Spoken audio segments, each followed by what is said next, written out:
À mon ami du monde voisin, je t'écris depuis un bureau tranquille où le cliquetis des touches ressemble au bruit d'une pluie fine. J'ai pensé à toi ce soir parce que j'ai acheté une habitude et je viens de la rendre. Ici, les habitudes ne sont pas seulement des gestes répétés, elles sont des biens que l'on évalue, que l'on signe, que l'on confie à d'autres. On les appelle des contrats comportementaux, et chacun porte une durée, une intensité, un déclencheur, une clause de sortie. Beaucoup trouvent cela pratique, car tout devient prévisible et mesurable. D'autres y voient une menace subtile, car tout devient marchand, même l'élan intime. Je veux te raconter une histoire simple, puis une plus rude, pour que tu sentes notre monde comme on sent une pièce en entrant. Ma première habitude achetée fut d'un réveil à 5 heures, avec un calme net, sans lutte, sans négociation intérieure. Le courtier m'avait promis une douceur d'aube, une lucidité stable et une envie de lecture qui se levait avec la lumière. La greffe s'est faite en 3 séances, avec un clinicien comportemental qui a vérifié mon chronotype et mon humeur dominante. Les premiers jours furent limpides, je me levais avec une pensée claire, je faisais du café, puis j'ouvrais un recueil de lettres anciennes. J'avais la sensation d'avoir gagné du temps sans le voler à personne, comme si une fenêtre s'était agrandie d'un seul coup. Puis, j'ai compris que cette fenêtre avait un loyer caché. La clause d'intensité m'obligeait à garder le même niveau de rigidité, même quand mon corps demandait un matin plus lent. Il y avait une pénalité en cas de relâchement, une petite amende, presque rien, mais assez pour transformer la douceur en devoir. J'ai payé 2 fois, et j'ai senti une morsure de culpabilité que je ne reconnaissais pas. Alors je l'ai rendue, en respectant la procédure, et j'ai gardé une trace de ce qu'elle m'avait appris sur moi. Je crois que c'est ainsi que notre marché nous façonne, par petites pointes invisibles qui poussent le caractère dans un cadre chiffré. Tu vas me demander qui surveille tout cela et qui décide des limites. Nous avons une autorité des marchés comportementaux qui édicte des règles, qui classe les risques, qui audite les courtiers. Nous avons aussi une cour des habitudes qui juge les litiges et qui tranche la responsabilité quand une habitude conduit à un acte contesté. Les dossiers portent des noms sobres, mais parfois l'audience est pleine, car chaque affaire touche à ce que nous considérons comme le mérite. On distingue chez nous des indices, l'indice de discipline, l'indice de créativité, l'indice d'ancrage émotionnel. Les journaux publient leurs courbes comme on publie la météo, et certains y lisent le vent moral de la semaine. Il y a quelques années, nous avons connu un petit crack des routines miracles. Des milliers de personnes avaient acheté des packs de concentration intense avec une promesse de lecture profonde et de production fluide. Les packs étaient très agressifs, la friction interne diminuait à 0 et l'on travaillait comme une lame qui ne s'émousse pas. Puis, on a vu des effets secondaires, une sécheresse de la voix, une distance avec les proches, comme si l'élan s'était converti en une route sans halte. Les recours collectifs ont afflué et la confiance a vacillé. La régulation s'est durcie et les étiquettes de risque ont fleuri sur les prospectus. On a interdit les greffes sans audit d'alignement entre valeurs et objectifs. On a imposé une clause d'indiscipline protégée, un temps réservé à l'imprévu, au jeu, au rien. Beaucoup ont poussé un soupir discret, car on aime chez nous les règles qui ont du cœur. Je voudrais te parler d'un client que j'ai accompagné pendant 6 mois, car son parcours dit beaucoup de notre monde. Il voulait acheter un pack de sérénité stoïcienne pour cesser de différer ses projets et pour garder la tête froide en réunion. Le pack semblait correct, noté avec un risque modéré, contrôlé par un clinicien sérieux. Les 2 premières semaines furent une réussite, il rendait ses dossiers à l'heure, il dormait mieux, il écoutait plus longtemps. Puis sa compagne m'a écrit, sa joie semblait avoir pris un ton gris. Il ne s'énervait plus, il ne se plaignait plus, mais il souriait sans chaleur, comme une photo un peu trop retouchée. Nous avons mené un audit et nous avons découvert une contrefaçon subtile dans la chaîne des fournisseurs. Le pack avait été enrichi par un microdopage d'habitude, un composant qui coupe la rumination, mais qui mord aussi dans la tendresse. Le client n'avait aucune intention de devenir tiède, il voulait seulement d'un sol plus solide sous ses pieds. Nous avons engagé une action, et la Cour des habitudes a reconnu la faute du fabricant. Elle a aussi inventé une notion nouvelle, la responsabilité composite.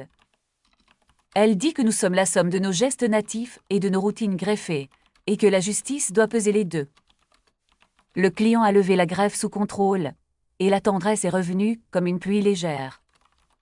Cette affaire a bousculé les conversations, car elle a remis l'amour au centre d'une discussion technique. Beaucoup ont posé la question qui nous hante, qui suis-je si j'importe ma volonté? Est-ce que la vertu achetée est encore la mienne, ou n'est-elle qu'un service rendu à mon visage public?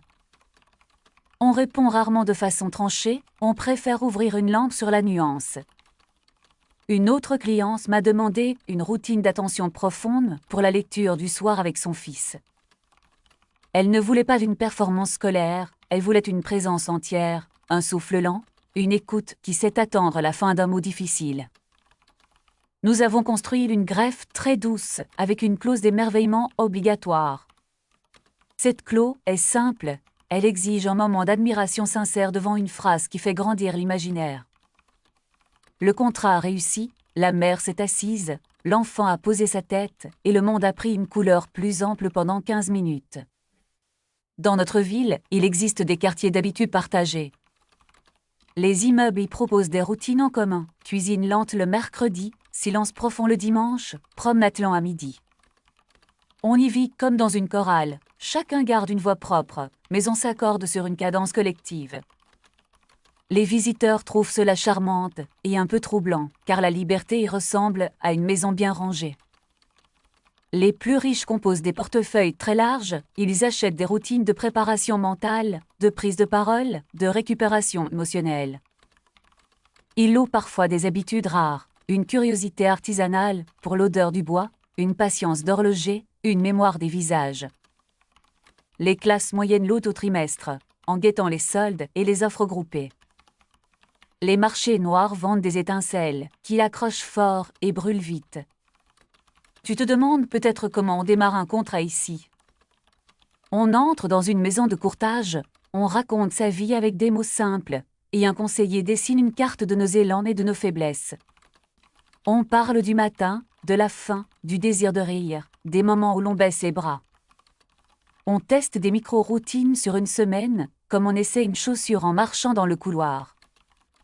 Si la chaussure blesse, on ne signe pas. Si elle tient, on renforce la semelle.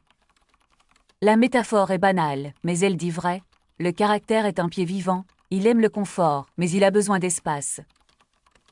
Les couples signent parfois des pactes d'habitude, qui fixent des règles de parole, des heures sans écran, des marches sans téléphone. On y ajoute souvent une clause d'indiscipline protégée, on autorise la liberté pure un soir par semaine. Cette clause semble modeste, mais elle sauve beaucoup de tendresse, car tout amour a besoin d'un coin de désordre joyeux. J'ai vu aussi des contrats prénuptiaux qui établissent la propriété des routines apportées dans la vie commune. Certains y voient une froideur, d'autres y voient une assurance contre la captation silencieuse de ce qui nous est cher. Une amie a perdu son émerveillement d'enfance pendant un divorce difficile. Ses parents avaient vendu cette habitude à son mentor pour payer un traitement et personne ne l'avait informée. Elle a retrouvé une forme d'émerveillement plus tard, mais le choc a laissé un goût de métal. On a beaucoup débattu de cette affaire, et l'autorité a renforcé le droit au consentement quand une habitude touche une fibre essentielle. On a inscrit dans la loi un droit au désapprentissage. On peut demander la levée d'une habitude, même utile, au nom d'un besoin de respiration identitaire. Les enseignants apprécient ce droit, car les enfants doivent pouvoir poser un livre pour rêver et pour jouer. J'essaie de garder ce droit vivant chez moi en réservant 1 heure sans contrat le matin du 7e jour. J'éteins la mesure, je laisse une place à l'élan premier, et je me rappelle que la vie ne se résume pas à une suite d'objectifs. Tu veux savoir si j'ai peur de ce monde, que je décris avec tant de nuances. Je te réponds avec douceur, j'ai peur quand les chiffres deviennent des injonctions, j'ai espoir quand l'éthique veille sur la balance. J'admire notre cour quand elle protège l'espace du jeu, je m'inquiète quand des publicités vendent des packs qui promettent une vie sans frottement. Une vie sans frottement n'est pas une vie, c'est un couloir sans fenêtre. Il existe des artisans magnifiques qui composent des routines comme des pièces fines et qui respectent l'esprit du client. Ils travaillent avec du temps, ils martèlent doucement et ils rendent l'habitude compatible avec la voix intime. Avec eux, on n'apporte pas une vertu étrangère, on amplifie une vertu discrète. Je t'ai parlé de mérite et de règles, laisse-moi glisser vers l'ombre qui rôde près des vitrines. Nous avons connu un réseau de dopage d'habitude qui offrait des gains rapides au prix d'une dette affective. Le produit coupait la douleur de la remise en question et beaucoup ont cessé de réfléchir à leurs actes. On a vu des excuses nouvelles, ce n'est pas moi, c'est ma routine. La Cour a rappelé que nous sommes responsables de ce que nous choisissons d'implanter, même si un fabricant a menti. Elle a péréqué la faute, mais elle n'a pas effacé le choix. Cette phrase fait du bruit dans les journaux, car elle remet sur la table la part irréductible de la volonté. Je garde cette phrase dans un petit carnet, car elle me limite avec douceur. Au travail, je vois des portefeuilles d'habitude comme on voit des bibliothèques de matière vivante. Il y a des rayons ordonnés, discipline, hygiène du sommeil, écoute active, courage de dire non. Il y a des rayons plus secrets, rêve, lenteur, capacité à perdre du temps avec grâce. Beaucoup négligent ce dernier rayon alors qu'il protège contre la dessiccation du cœur. On observe aussi des effets sociaux curieux. Plus une habitude devient rentable, plus elle attire la spéculation. Des fonds ont tenté de sécuritiser des routines populaires en promettant des rendements liés à l'adoption en masse. La régulation a freiné, car on ne joue pas avec les impulsions d'un peuple comme avec des actions. Une ville a créé un service public léger, une bibliothèque de micro-routines gratuites, prières silencieuses, gratitude du soir, marche lente au lever du soleil. Les critiques disent que cela ressemble à une morale officielle. Les partisans répondent que c'est une hygiène mentale accessible, sans contrainte. Le service ne vend rien, il propose seulement des essais accompagnés et des groupes de soutien. J'ai vu des étudiants reprendre goût aux études avec une simple routine de lecture debout, 10 minutes, dos droit, respiration calme. Le regard s'est remis à briller, et cela ne s'achète pas, cela s'apprend avec le corps. Tu vois, notre monde n'est pas un bloc lisse, c'est une mosaïque mouvante. Il y a des excès, il y a des garde-fous, il y a des inventeurs, il y a des prédateurs, il y a des gens simples qui veulent bien faire. J'essaie de ne pas juger trop vite et de garder une place pour le doute. Parfois, je me surprends à envier ton monde où l'on ne peut pas louer une habitude à l'heure. Parfois, je me dis que tu dois aimer la lutte légère contre toi-même, car elle donne du relief au jour. Ici, on externalise une part de cette lutte et l'on se vante d'être efficace. Mais l'efficacité n'est pas une vertu totale, elle a besoin d'un contrepoint. Je me soigne avec des heures de café sans objectif et je laisse mon regard traîner sur la fenêtre. Tu me demandes peut-être si les enfants grandissent bien dans un tel paysage. Nous avons fait des erreurs, nous avons voulu optimiser trop tôt et des classes entières ont perdu le goût du hasard. Des instituteurs courageux ont redonné du jeu et la contagion du sourire a sauvé bien des matinées. Une école a adopté une règle, pas de contrat d'habitude avant 13 ans et toujours un tuteur de rêve. Un tuteur de rêve est un adulte qui protège l'envie inutile et qui défend le droit de perdre du temps pour rien.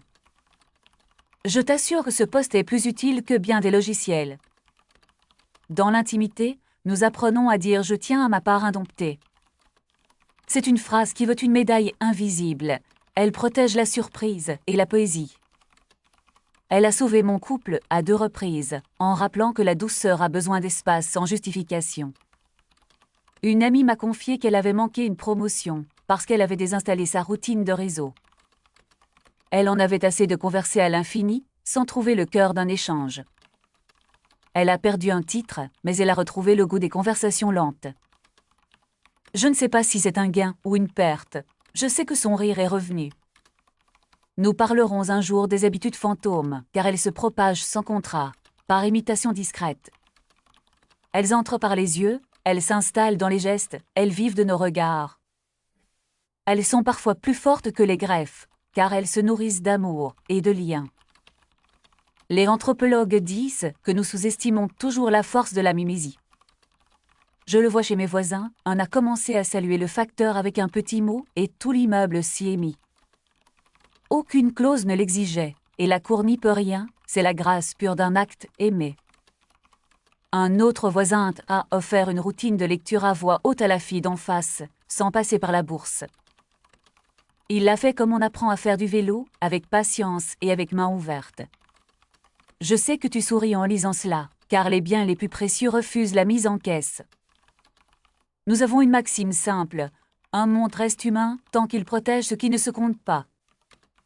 Je garde cette phrase près de moi, comme un petit fil de laine contre la peau. Tu te demandes peut-être comment je choisis mes propres routines aujourd'hui. Je ne prends plus rien qui promet une suppression totale du doute. J'accepte ce qui renforce une disposition déjà présente, et je refuse ce qui installe un pilote étranger dans ma tête. Je préfère une lente habitude d'accueil du matin à une vitesse de production sans respiration. Mon courtier comprend cette préférence, et il m'aide à trouver des artisans qui respectent mes limites. Je signe toujours une clause d'échec aimable. Elle prévoit le droit de rater sans honte. Cette clause sauve l'estime de soi, et je crois qu'elle devrait être universelle.